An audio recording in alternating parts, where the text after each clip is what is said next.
And I am Louise Steinman, if I haven't met you before. I'm Program Director for the Library Foundation of Los Angeles. You have nothing to fear from this poet but the truth, Harriet Mullen wrote of poet Douglas Kearney. In Douglas Kearney's poems, you'll find songs, chants, noose knots and booty shakes, a KKK rally, a machete-wielding malcontent. Do these poems reflect politics, absorb politics, deflect politics? We'll hear all about that tonight as Doug reads, performs, sings his poems, and then joins Edgar Arceneaux and Darrel Alejandro Holnes in conversation about the political impetus and implications of their work. Douglas Kearney is a poet and performer whose honors include a Whiting Writers Award, a Coat Hanger Award, and the Penn Center USA nomination. He's performed nationwide, including at the Public Theater, the Orpheum, and the World Stage. We have some folks from the World Stage here tonight. I want to welcome them. He's earned an MFA from Cal Arts, yes, World Stage, and teaches there now. His most recent collection of poetry is The Black Automaton, and his other books include Fear Some, which was published by Red Hand Press. Performances of Douglas Kearney's libretti have been featured in Los Angeles, San Francisco, New York, and Europe. He's a native of Brooklyn, New York, where my grandmother lived, and he is both an alumnus of, and he now teaches at Cal Arts. And we'll be selling books by both Douglas and Edgar afterwards, and they'll be signing their books in the lobby. Edgar Arceneaux, I'm going to introduce everyone right now, and then we'll be hearing from them one by one. Edgar Arceneaux was another Cal Arts alumnus and a native of Los Angeles. His artist practice takes advantage of his truly restless intellectual investigations, which are wonderful. His mix of multidisciplinary skills include drawing, photography, sculpture, and filmmaking.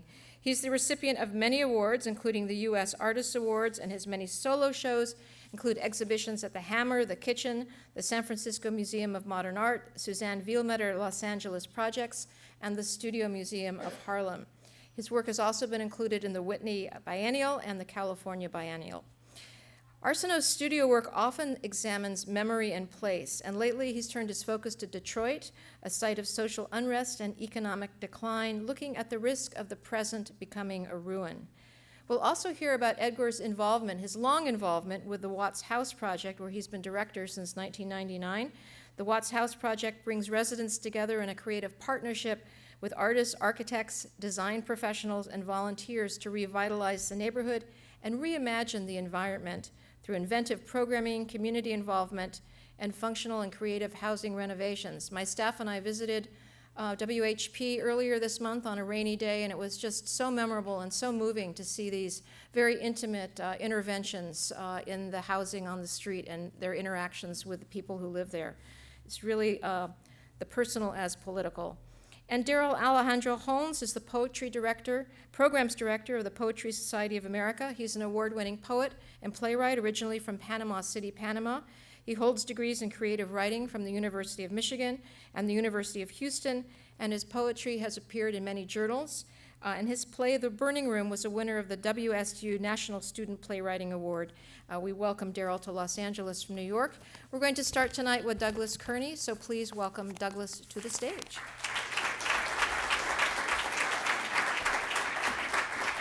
Please welcome our entire panel. Take it away.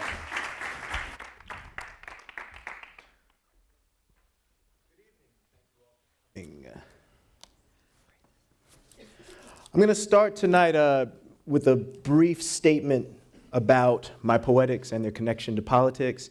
During the course of my presentation, I'll also probably launch into at least one poem. But I promise the presentation is full of all the kind of ridiculousness that I like to put into my poetry anyway. So the reason my presentation is called Shuffle, Stagger, Shimmy. I want to discuss the politics in my poetics through a set of personally emergent categories. These classifications suggest strategies, and because of their associations with performance, and performance ranging from everything from sort of minstrel shows to the burlesque, they also speak to my content around performativity. What draws me to these terms as a way of articulating the politics in my poetics is they each speak to a kind of robust contradiction. And I'm going to get into that. Consider syncretism in voodoo, the slang inversion of bad into good. hyper-present baggy jeans as stash spots for contraband, the contested interpretation of spirituals as codes for escape routes, the quilts as message boards. Each of these speak to a kind of hiding in plain sight. This contradiction is a critical part of African-American aesthetic practices, and it's something that engages me as well. My question about this is, how can the work of writers like Fred Moten and Harriet Mullen, who practice what might be called, in Moten's case, fugitive poetics, and Harriet Mullen, the runaway tongue.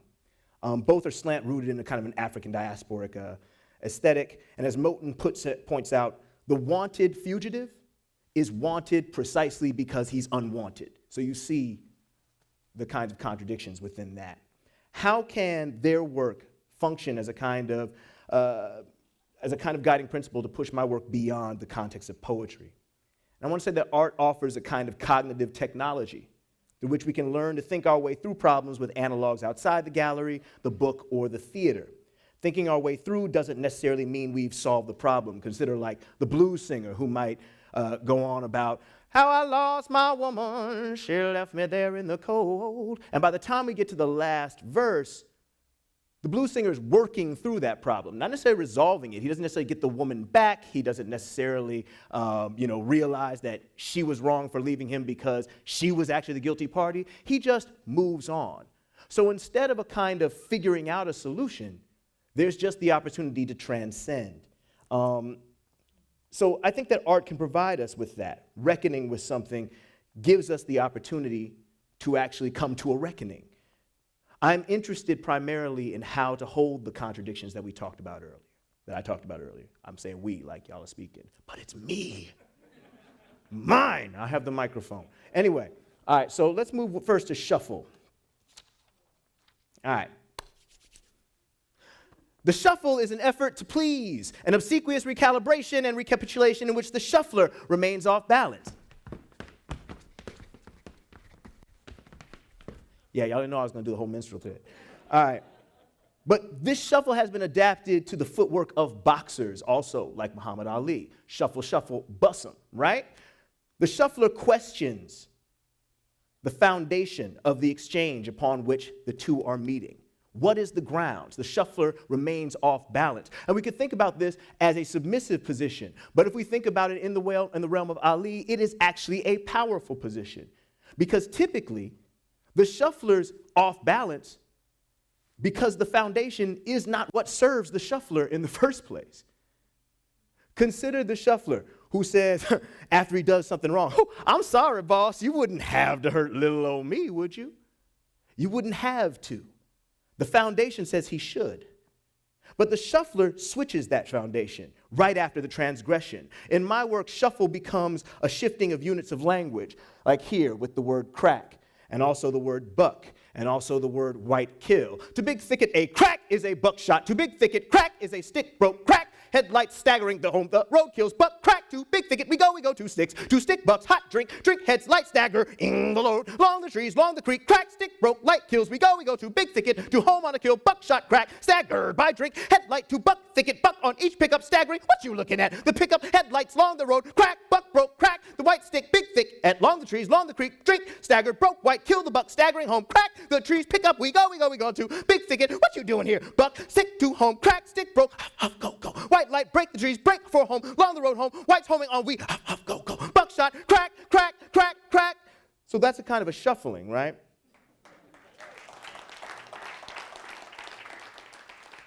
And a part of the movement of that language asks the question, maybe this works here, or maybe here. Is this better here? Keeping the reader off balance as to how to appropriately respond to the work. I would hope that this performs a process of critical questioning of the message, how something that sounds right may not, in the language of the roots, not feel right. This is a poem called Is Ain't, another sort of usage of this kind of shuffling technique. It's about blackface. This is a poem called Radio, in which the word radio is shuffled from meaning blood to love to back to blood, back to blacks, shuffling. This is Flood Song 7, Catfish's Bounce, which remixes a bit of Langston Hughes' The Negro Speaks of Rivers. This is a section from Quantum Spit, a larger hip-hop poem. This is a new poem, A Jungle Fever, King Kong. Again, you'll see the shuffling of right in the center. If you like them big, you like them big? Like big? Big. Big? A lady don't like it big if she raised right on the empire. Go the filthy black hand up that great white ray where dreams are made of. Stagger. I'm going to move quickly because I don't want to cut into the presentation and the conversation time because that's what y'all here for. The stagger belongs to beings who are not fully present in their bodies. Drunks stagger, the critically wounded stagger, bad dancers stagger, zombies stagger. But people playing in any of these states stagger broadly. Slapstick and pratfalls lingua franca is the stagger. We can think of different dance steps, however. When that staggering is actually performed, it actually becomes a reflection of actual grace.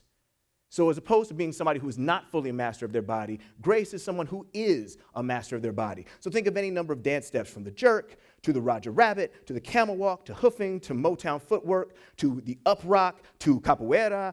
The physicality of these staggers interests me. And through performative typography, I've sought out ways to stagger the poem from its body as a means of calling its attention to the body and the act of reading. Just very quickly, this is a poem from the second book, The Black Automaton in Tag, Negro. Somewhere along the way, I felt that those poems were too neat, and so I started making poems that looked a little bit more like that. That's Well Hung from a new chapbook called Skin Mag. That's Drop It Like It's Hot and Tot Venus. That's Negro. This is The Black Automaton and What It Is, number 2, Hypertension in a Physect. This is The Black Automaton and What It Is, number 3, Work It Out, kind of a club song about the Rwandan genocide, with samples from Destiny's Child, the 69 Boys, who had a song called Tootsie Roll, and as you know, the Hutu were murdering the Tutsi, and so there's a verse from that, a little line that goes, "Let me see that Tootsie Roll!" And so that gets sampled here, Tootsie Roll being a candy also. And work goes through a number of different definitions in sort of hip-hop vocabulary, everything from murdering to drugs. So we have that. And this is No Homo, which is actually dedicated to 2 writers, one of whom I see right here. This is kind of a response to Lil Wayne's claim of no homo, which is just a kind of a protection of his masculinity. Finally, I think that protection of masculinity is a perfect transition into the shimmy. The shimmy is about desire. While one might interpret the shimmy as an offering up, you know, that kind of sexy sort of, it's kind of an offering up, right? But it also is a lure, right? The shimmy puts something out, and it's like the hokey pokey. It offers it, but then it's not there. It offers it, and it's not there. It's an absent presence, and it's a lure to bring somebody to you. So it's not an offering up in any way different than a fishing line is an offering up. The person offering it actually wants something, has an agency, has a goal.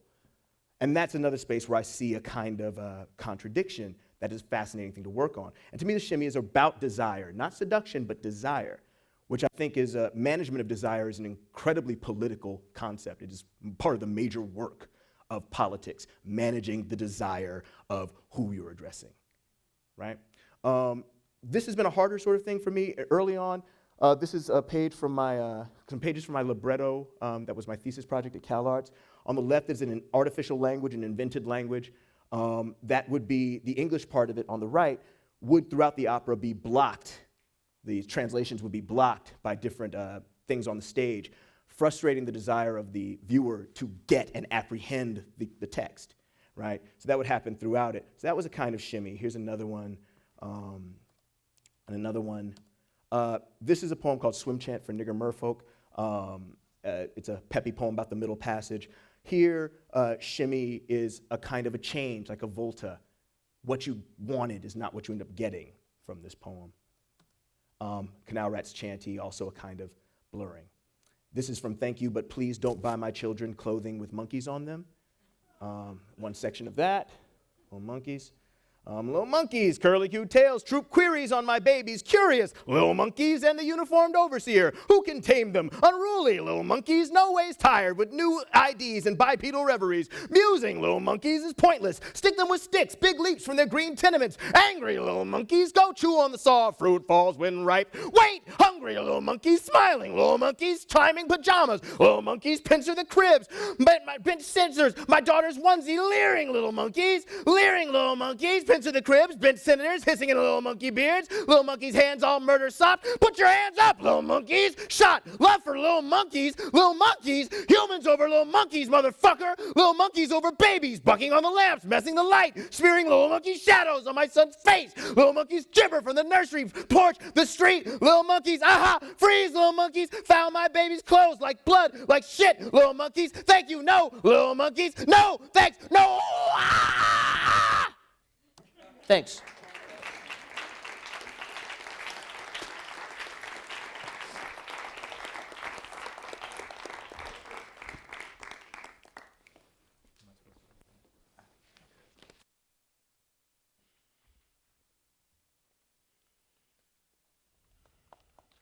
Edgar Arceneaux.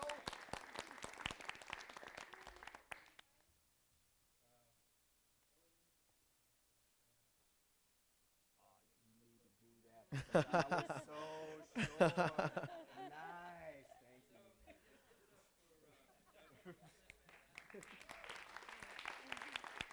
you. You know, a little behind the curtain politics. You know, I had set up my whole presentation with me going first because I really did not want to follow Doug because of how fantastic he was. You know, because part of my introduction is that I had a little joke that was going to say something along the lines of, well, if we're not entertaining, at least, you know, we won't be too hard on the eyes because, you know, my two friends here are quite handsome. And at least it'll be something to look at. Huh? Not as handsome? Yes, thank you very much. So my presentation is in here somewhere.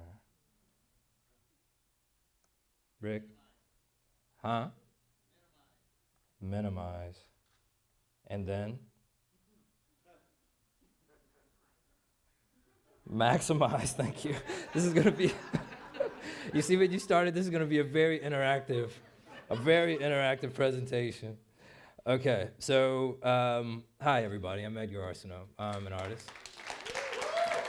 I'm from Los Angeles, and you know, I just had to confess, you know, I'm a little bit nervous giving this talk.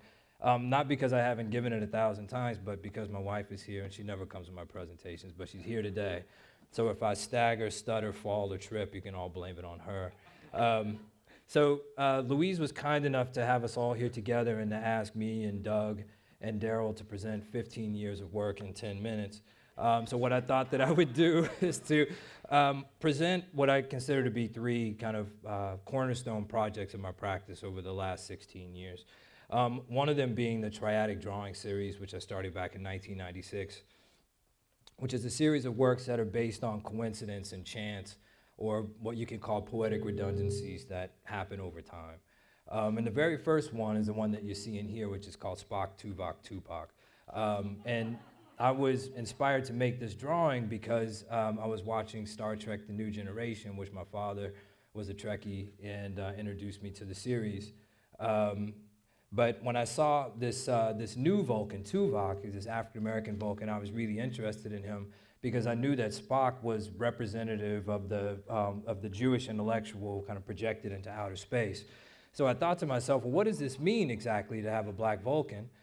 Because usually within the mediascape, African-Americans are presented as sensates, ones which sort of manage through the world through their emotions as opposed to using their intellect. But Spock always embraced a kind of paradox, you know, this trying to struggle between his humanity and his Vulcan kind of intellectualism. But every time I said the word Spock Tuvok, then the word Tupac Shakur would pop into my head. And for 3 weeks, I tried to shake it until I realized what was happening was that the inclusion of Tupac was creating a system of relationships between these two figures, which one could not easily resolve. Over time, I turned this into a methodology of working in which I had a number of drawings, and this one sort of gives you a sense of the scale of drawings that were based on coincidence and chance, poetic things that would happen. So if I'm walking down the street and you know, somebody says Tiger Woods, for example, in this drawing, he had just won the Masters. This one is called Two Woods in a Forest. That's a drawing of a forest, a drawing of a woods, and Tiger Woods. This one is called 1968, which was based on an article I read in Vibe magazine, where Uhura, who is the African-American communication officer on the show, was retelling a story about how she went to a Martin Luther King speech and how he recognized her. And afterwards, they struck up a conversation, and he actually convinced her to stay on the show. Now, number one, I had no idea that Martin Luther King was watching Star Trek.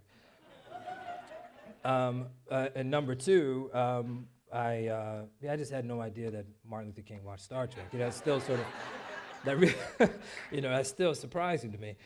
But also in 1968 was the first episode that they did in the original series where they would travel back in time, which would be our present. And Spock would put on a beanie and hide his pointy ears, and they would navigate through some sort of story to some sort of resolve. And that was also the same year that the King family was in 1968, also was the assassination. But at the time when I made this drawing in 1997 was when the King family estate was trying to reopen the case, in essence, to retell the story of the assassination of King as not one lone gunman. So as you can see up there in the corner, I have them now pointing at the USS Enterprise as opposed to the direction where James O. Ray supposedly had fired that bullet. As I was making those drawings, what happened is that the system of working, which was me trying not to consciously make the connections between the images, but to let them happen through time, the system itself became self-conscious. I started having dreams of connections, and it was at that point that I realized that I needed to stop. But one of the reactions that I was having to the work, which was both positive and also I thought was sort of an endpoint, was that people were really attracted to the manual dexterity, the fact that the drawings were made very well. But I wanted the work to be able to exist within a much larger constellation of ideas in which they can both be emotionally attractive, but also intellectually be pointing towards something greater. And I took a trip with my father and my mother, who just walked in, hi, Mommy, to Houston. They came and visited me in Houston, and we went to visit my father's hometown of Beaumont and Galveston, Texas. And for him, it was this attempt to re-experience the past, because he hadn't been back there for 40 years. But for me, it was about the inability to do so. Because not only had the streets changed, and the neighborhood had changed, the geography had changed, but his memories of the place had also altered and changed. So what I did within this installation, which I've been working on since 1999, I guess I do have some commitment issues when it comes to art. I just keeps on going. I started to project my father's memories of the place onto the landscape. So it's this ongoing process of drawing, changing, and rearranging. And I'm about to actually remake this piece in Sydney at the Museum of Contemporary Art in March. One of the instances that really triggered the idea was me visiting the home that my father grew up in. And then when we turned the corner to find the home, all that remained was a grassy field and a tree stump. And for him, he sort of showed no emotion at all, which really kind of struck me. I don't know if you remember this, Mom, but when we went to visit the cemetery later on, which this is a drawing of, we went to look for his grandmother's grave. Which is really sort of the kind of the central point of the happiness of his childhood. But the only thing that he could remember to locate the grave was during the funeral that there were cars passing by along the road. But when we tried to locate the grave, we were never able to find it.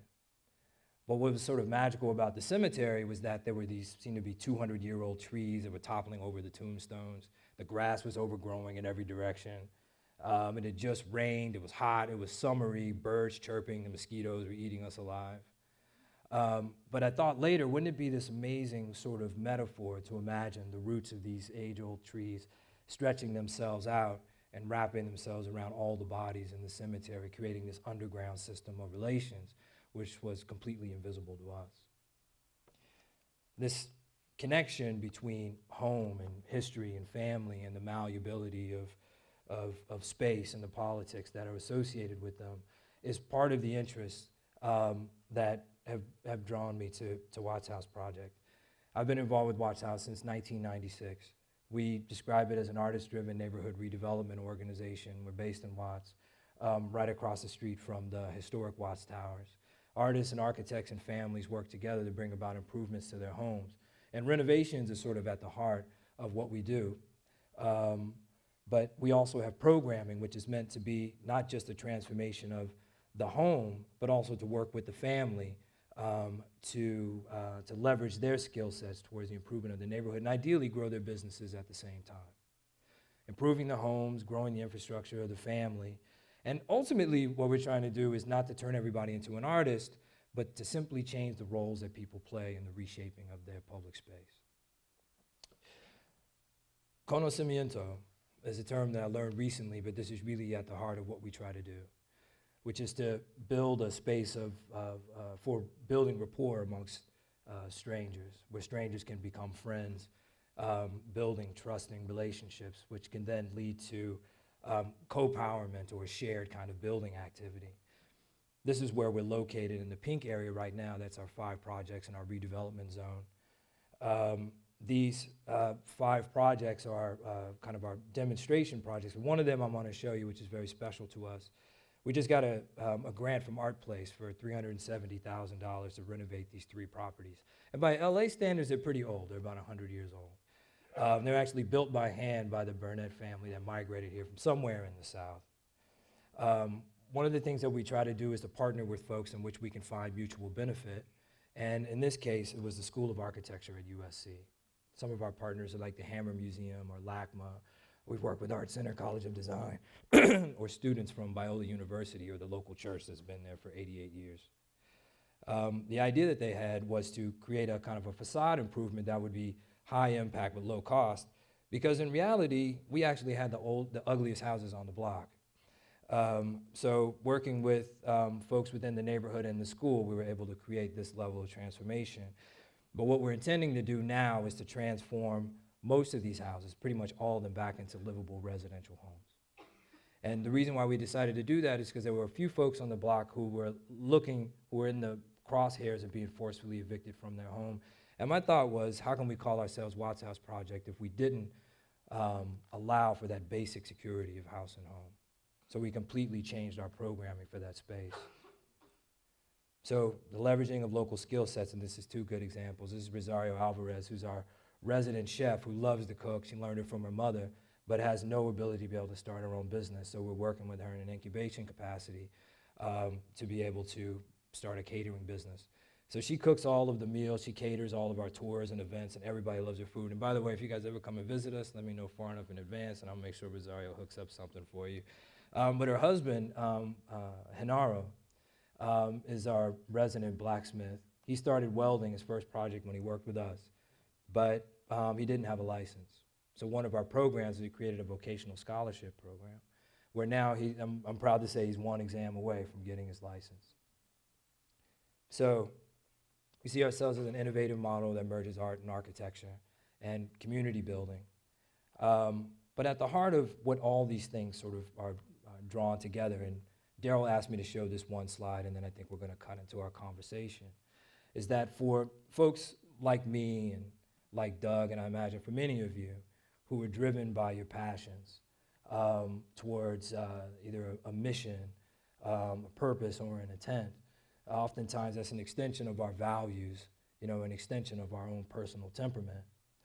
But when we start to organize ourselves, the financial architecture of that thing oftentimes becomes overbearing, where the passion and the joy gets ruined by having to constantly raise money.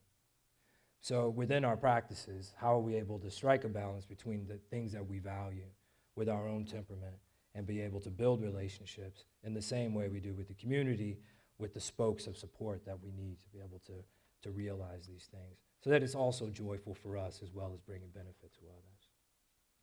So that's my presentation. Thank you.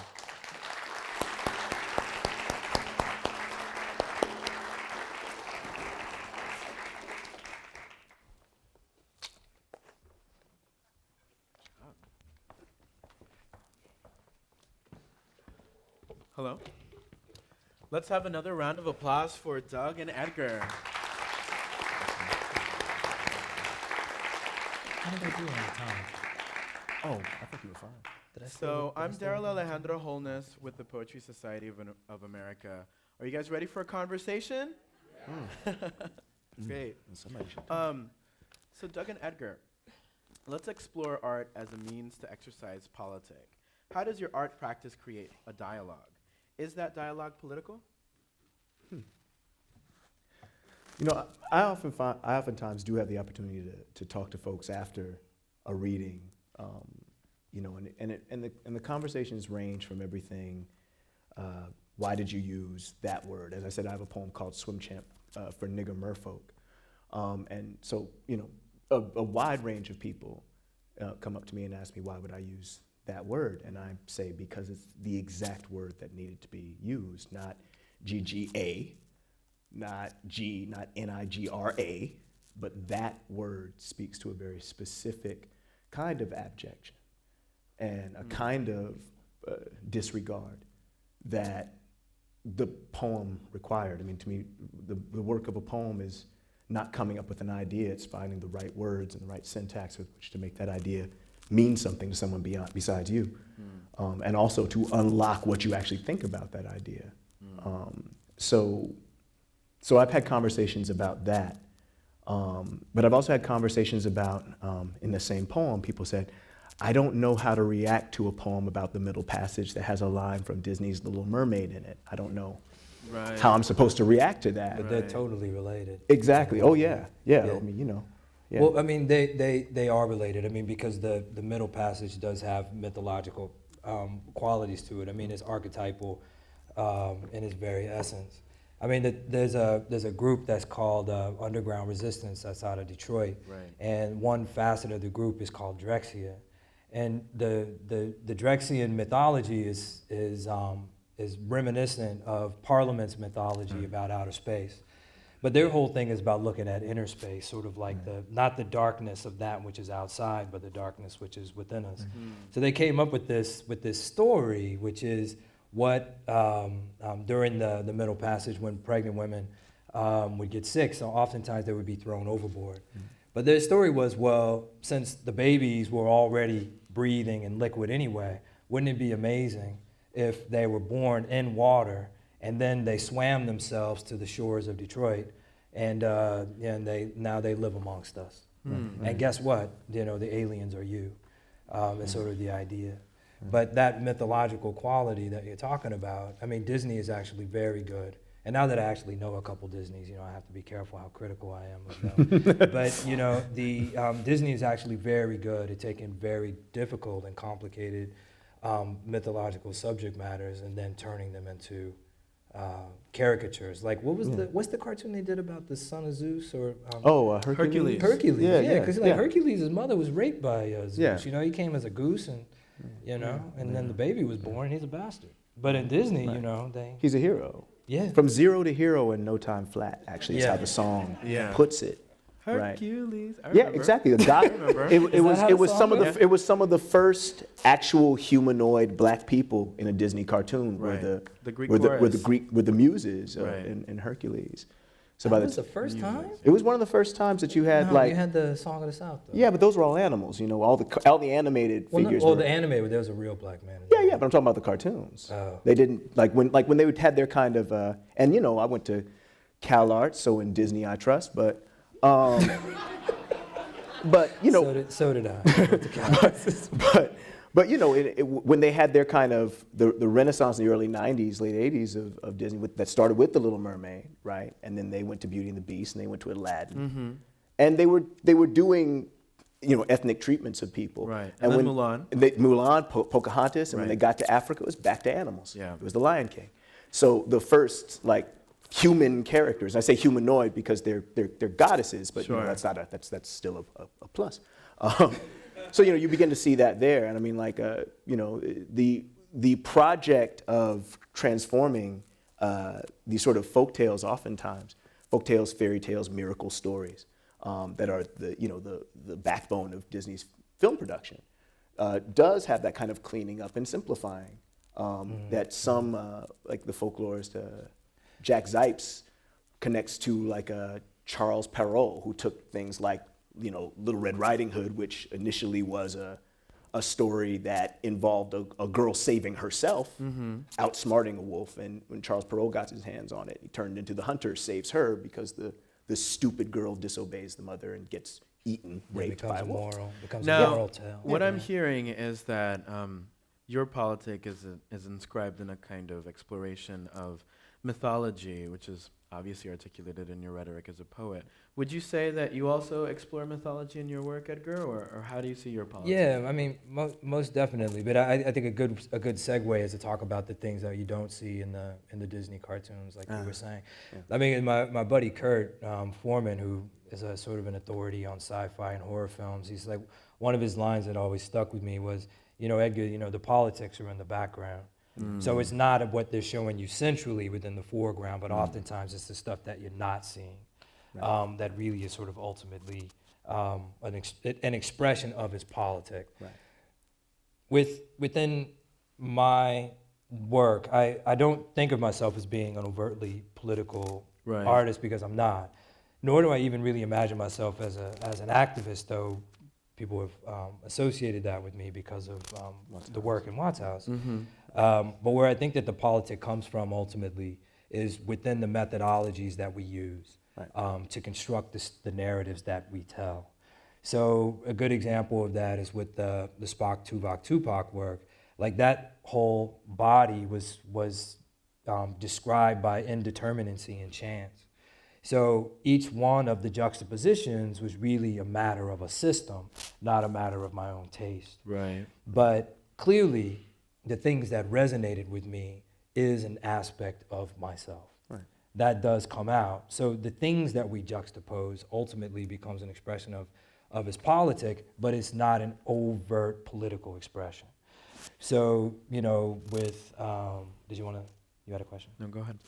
No, I was going to say with another project that I did that was called Rootlessness, and which is a funny story, because I was watching what I thought was an episode of Star Trek one Sunday afternoon when I was flipping through the channels, but turned out to be do you know this one? But it turned out to be an episode of Roots, which I was saying to myself, like, call me Toby Klingon.